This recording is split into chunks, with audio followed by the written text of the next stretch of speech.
예수님께서 길을 가실 때에 날 때부터 맹인된 사람을 보신지라.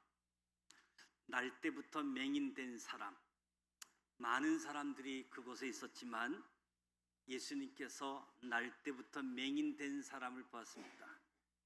예수님만 보신 것이 아니고 제자들도 함께 보았습니다. 날 때부터 시각장애를 가졌다는 것은 인간의 의술로는 치료가 불가능했다는 것이고, 지금까지 구걸로 연명하는 거린 비참한 삶을 살고 있다는 거지요. 단 한 번도 창조 세계를 볼 수 없었던 빛 없는 어둠 속에 살아온 사람이었습니다. 이 사람을 처음 보자마자 제자들이 보인 반응은 2절 말씀에 보면, 랍비여, 이 사람이 맹인된 것이 누구의 죄로 인함이니까? 자기니까? 그의 부모니까? 제자들의 첫 반응이 질문이었습니다. 날 때부터 맹인으로 구걸하는 사람을 처음 보았을 때 첫 반응이 어떠해야 하겠습니까? 불쌍히 여겨야 하고 긍휼히 여겨야 하지 않겠습니까? 근데 제자들의 첫 반응은 질문이었습니다. 우리 인간은 본질상 질문하는 존재이지요. 진리를 알고자 하는 것은 참 좋습니다. 그러나 이 상황에서 이 맹인을 향한 관심, 이 맹인을 향한 사랑이 도무지 보이지 않는다는 것이 문제이지요.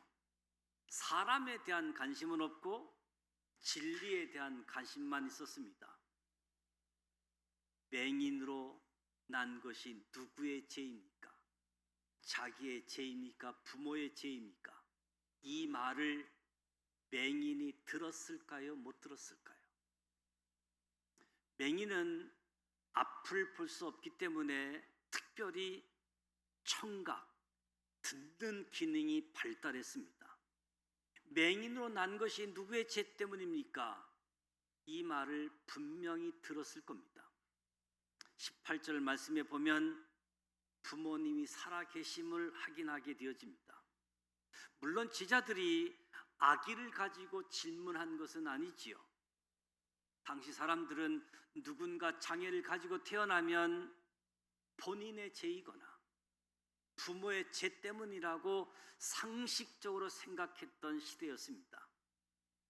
그런데 원래 사람이 틀린 말 때문에 상처받는 것이 아니라 옳은 말 때문에 상처받는다는 것을 아십니까? 옳은 말 때문에 상처를 받습니다. 솔직히 말해서 솔직히 말하지 마시기 바랍니다. 상처가 되는 것 같으면 안 하시는 것이 좋습니다. 사랑이 담긴 말이 필요하지요. 예수님은 이 사람을 보고 이 사람이나 그 부모의 죄로 인한 것이 아니라 그에게서 하나님이 하시는 일이 있기 때문이라고 말합니다. 이 말씀도 맹인이 들었을 겁니다. 이 말을 들었을 때 이 맹인의 마음이 어떠했겠습니까? 나를 통해서 하나님이 하실 수 있는 일이 있다는 것만큼 위로가 되어지고 소망을 주는 말이 어디 있겠습니까?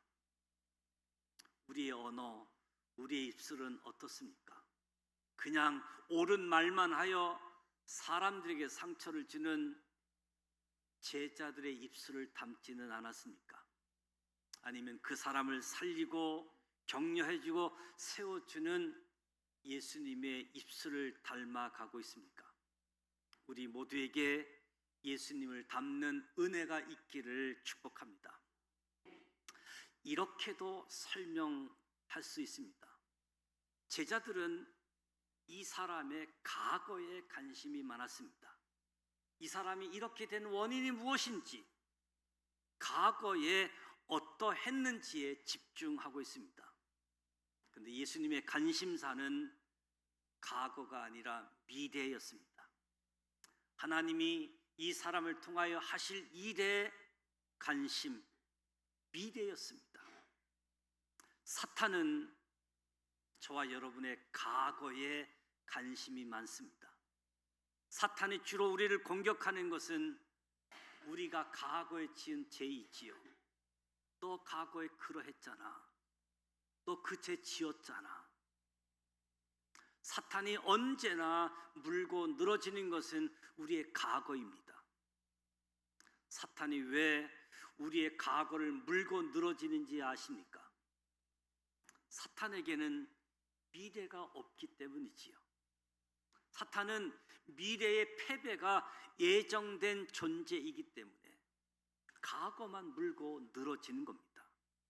중요한 것은 이 사람을 통하여 하나님이 앞으로 하실 일이 무엇인가? 하나님이 하실 일, 미래. 우리가 예수님 닮기를 원합니다. 이 맹인은 두 가지 말을 들었습니다. 제자들의 말, 예수님의 말, 두 가지 말을 들었습니다. 낙심케 하고 절망케 하는 제자들의 말과 소망을 주고 자유케 하는 예수님의 말. 들은 것은 어쩔 수 없지요. 들은 것 중에 선택이 남아 있습니다. 내가 어떤 말을 선택하고 묵상할 것인가? 들은 것은 어쩔 수 없지만 들은 말 중에 내가 붙잡아야 될 말, 묵상해야 될 말. 저와 여러분이 살다 보면 무수히 많은 말을 듣습니다.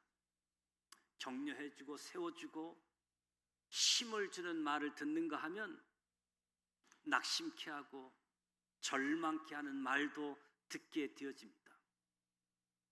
내가 들은 말, 그 중에 어떤 말을 내가 선택해야지 됩니까? 자기를 낙담케 하는 제자들의 말을 들었다라고 한다면 이 맹인은 불행한 사람이 되었을 겁니다. 소망을 주는 예수님의 말에 귀를 기울이면 복을 받는 사람이 되어지는 거지요. 들은 것은 어쩔 수 없지만 낙심케 하는 말을 듣더라도 그것을 선택하고 그것을 묵상하지 마시고 소망을 주고 위로를 주는 말씀을 묵상하시기를 주님의 이름으로 축복합니다. 우리가 좋은 말은 잘 묵상하지 않더라고요. 기분 나쁜 말, 낙심케 하는 말, 왜 이렇게 자주 생각이 나는지, 그 사람이 떠오르는지. 묵상하지 않아야 될 것을 묵상하고 묵상하다 보니까 우리의 행복을 뺏어가는 모습이 있습니다. 소망을 주고 위로를 주는 말을 선택하고 그 말만 묵상할 수 있기를 바랍니다. 4절에 보면 때가 아직 낮음에 나를 보내신 이의 일을 우리가 하여야 하리라. 나를 보내신 이의 일을 우리가 하여야 하리라. 밤이 오리니 그때는 아무도 일할 수 없느니라. 예수님은 나를 보내신 일을 내가 해야 한다고 하지 않고 우리가 같이 하자고 하십니다. 내가가 아니라 우리가. 하나님은 하나님의 일을 함께할 동역자를 부르십니다. 우리 지산교회를 통하여 하나님이 하고자 하시는 일이 있는 줄로 믿습니다. 그 일을 우리가 해야 할 줄 믿습니다. 우리가 하는 것이지요. 저와 여러분이 우리가 주님의 손, 주님의 발이 되어야 합니다. 교회는 말꾼도 많고 싸움꾼도 있고 구경꾼도 있을 수 있습니다. 근데 가장 나쁜 것이 방관하는 구경꾼이지요. 하나님의 일을 우리가 함께 하기를 원합니다. 교회에 관심을 가지고 함께 동참하기를 원합니다. 그리고 때가 있습니다. 예수님도 때가 낮인데 밤이 오면 일할 수 없다고 하셨습니다. 때가 낮인데 예수님의 공생의 3년 기간을 이야기하겠지요. 이 공생의 3년 기간 지나가면 일할 수 없다고. 우리 인생에도 일할 때가 있고 일할 수 없을 때가 있습니다.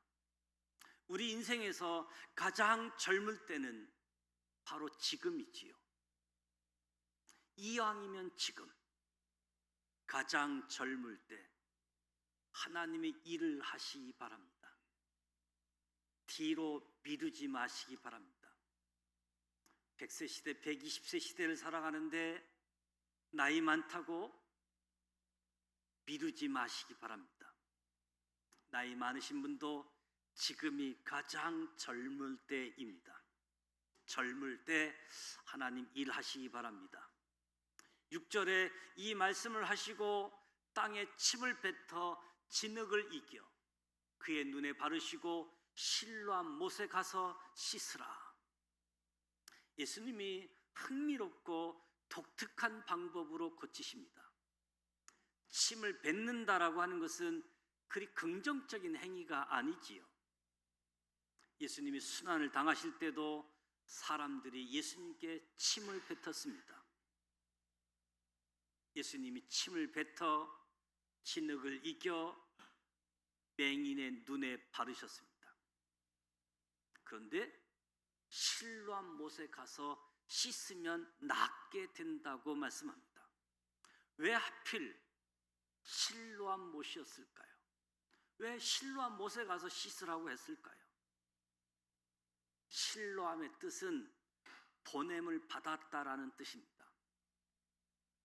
역대하 32장에도 나와 있는 말씀인데 히스기야 왕이 BC 701년 아수르 제국이 북이스라엘을 멸망시키고 남유다를 공격할 침략을 대비해서 예루살렘 성 바깥에 있는 기혼 샘물을 예루살렘 성 안으로 끊어들이는 터널 공사를 해서 만든 못이 실로암 못입니다. 근데 많은 사람들이 성경의 역사성을 의심해서 어떻게 과거에 그런 일이 가능하겠느냐 의심했습니다. AD 60년, AD 70년 로마 제국 티토 장군이 예루살렘을 멸망시키고 예루살렘 성전을 파괴시키고 예루살렘 사람들을 예루살렘에서 다 쫓아내버리고 예루살렘을 황폐화시켰습니다. 흔적을 찾아보기가 어려웠습니다. 이때 성경학자이고 성경을 지리적으로 연구하던 로빈슨에 의해서 1832년도에 이 터널이 발견되어졌습니다. 기온샘을 발견했고 실로암 못을 발견했는데 그 못 통로가 500m가 조금 넘는 돌을 긁어서 파내서 수로를 만들었던 거지요. 그리고 그 수로 중간에 비석이 써 있는데 그 공사한 내용들이 기록되어져 있었던 거지요. 그래서 성경에 있었던 내용들이 역사적으로 사실이었구나 하는 것을 뒤늦게 확인한 계기가 되어졌습니다. 실로 보낸다는 뜻이고 암은 연못이란 뜻입니다. 보냄을 받은 연못, 보냄을 받은 물, 보냄을 받았다는 의미를 가진 실로암에 가서 씻어야 한다. 실로암 누구를 상징하는 것입니까? 내가 진실로 너희에게 이르노니 누구든지 내 말을 듣고 또 나를 보내신 이를 믿는 자는 예수님이 하나님께로부터 보냄을 받은 자임을 믿으시기 바랍니다. 실로암은 예수님을 상징합니다. 기온샘에서 끌어온 물이 실로암 못으로, 여기 기온샘에서 기온이라는 뜻도 처녀의 샘이라는 뜻을 지니고 있습니다. 처녀의 샘. 처녀의 몸에서 나신 분이 누구입니까? 예수님이시지요. 기온샘, 실로암, 예수님을 상징하는 겁니다. 앞을 보지 못하는 눈이 보냄을 받으신 예수님께 가면 씻어지고 눈이 떠지게 되어진다는 의미이지요. 우리는 어쩌면 날 때부터 맹인된 사람들입니다. 보아야 될 것을 보지 못하는 영적인 실체들을 보지 못하는 눈이지요. 눈은 뜨고 있으나 보지 못하고 있습니다. 이 보지 못하는 눈, 세상의 빛으로 오신 예수님께서 볼 수 있는 눈으로 보냄 받으신 분, 실로암, 예수님께 가면 고침 받는다. 맹인 한 사람만이 아니라 저와 여러분 우리 모두가 실로암 갈 때에 눈이 떠지게 된다는 겁니다. 볼 수 없던 눈이 보게 되어진다. 예수님이 요구하는 것은 한 가지입니다. 한 가지 요구하는 것은 순종하라는 것이지요. 이 맹인의 반응이 놀랐습니다. 갑자기 모르는 분이 오더니 침으로 반죽한 진흙을 눈에 바르고 어디 가서? 실로암에 가서 씻으라고 합니다. 내 생각에 말도 안 된다고 거부했다고 한다면 눈이 떠지는 기적의 역사는 일어나지 않았을 겁니다.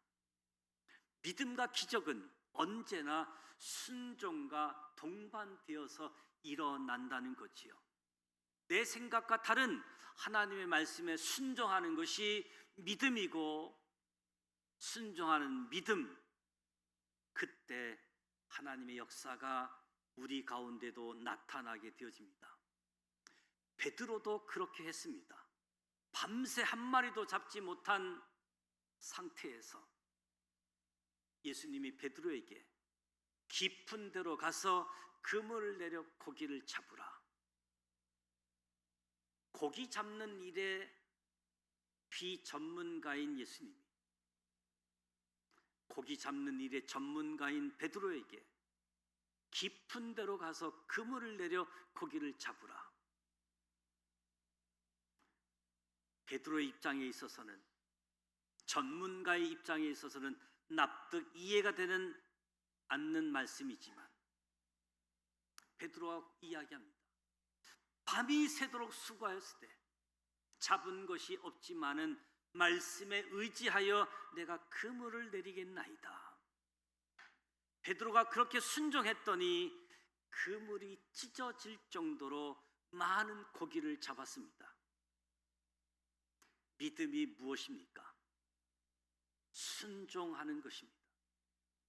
순종할 때 하나님의 역사를 보게 될 줄 믿습니다. 맹인이 순종해서 실로암 못에 가서 씻자 눈이 떠졌습니다. 소동이 벌어집니다. 사람들이 질문을 하는데 질문이 바뀌었습니다.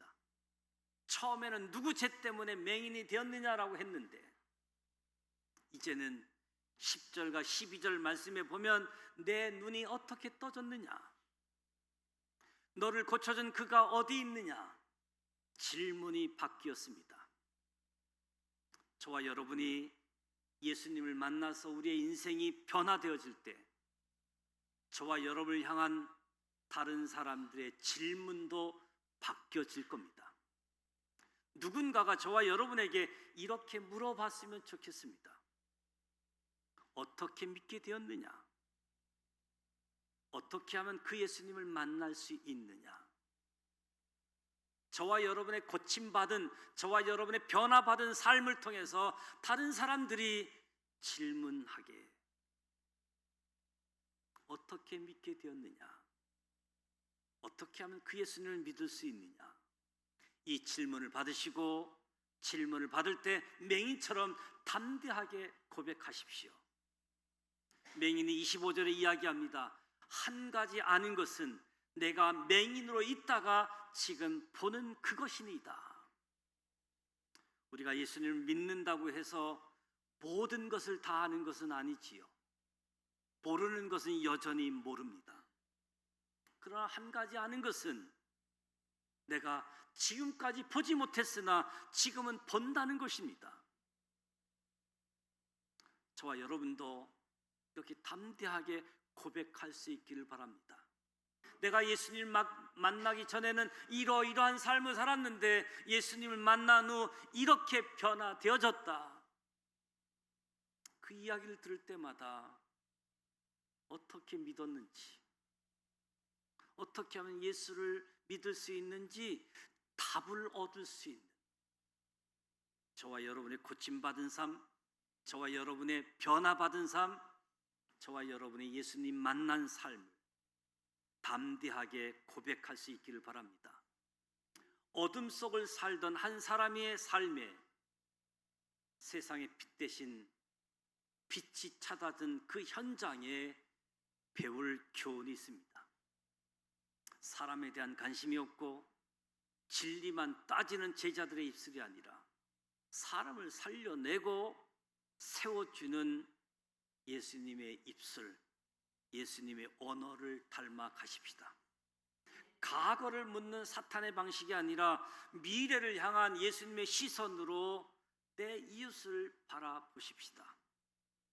낙심케 하는 말보다 소망의 말씀을 선택하여 묵상하십시다.